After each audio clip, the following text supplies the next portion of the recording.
Across the dust-choked roads of the Roman Empire, through ports, prisons, riots, and councils, one voice echoed further than any army, the voice of Paul of Tarsus.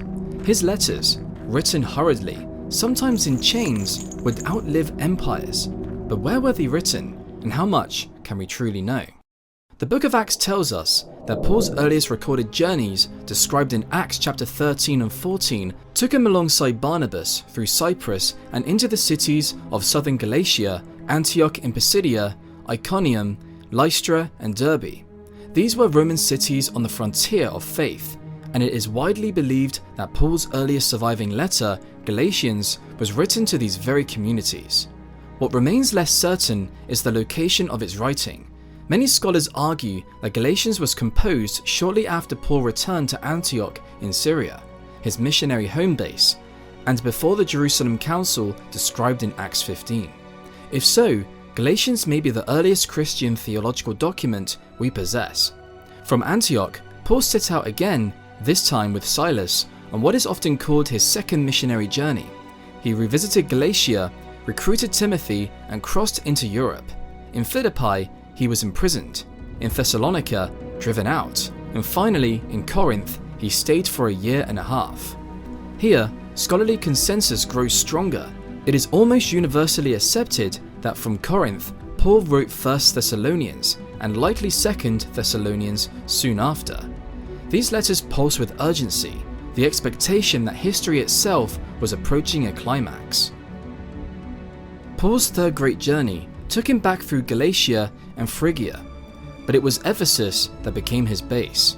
For 2 years, he taught there daily. From Ephesus, he almost certainly wrote 1 Corinthians.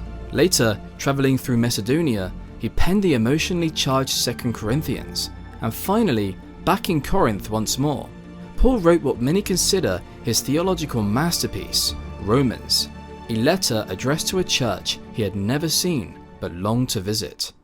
After this fairly peaceful period, things started to change for the worse. In Jerusalem, he was accused of speaking against the temple and the law. He was arrested. His chains carried him to Caesarea, and then across the sea to Rome itself.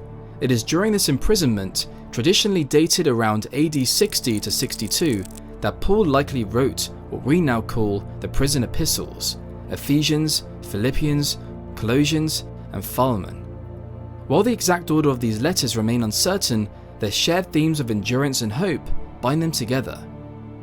This leads us to the quiet ending of the book of Acts. Paul is under house arrest in Rome and teaches freely for 2 years. Whether Luke ended the story because it was unfinished or because the ending itself was the message remains debated. Many historians believe Paul was eventually released and continued ministering.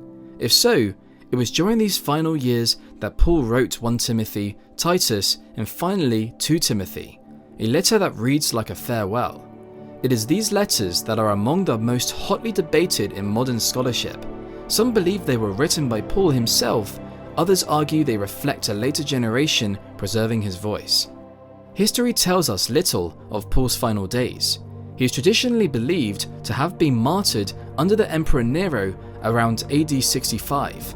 His life ended by the very empire he spent decades traversing. Yet, if Rome looked to silence him, it failed. The gospel Paul carried only spread further.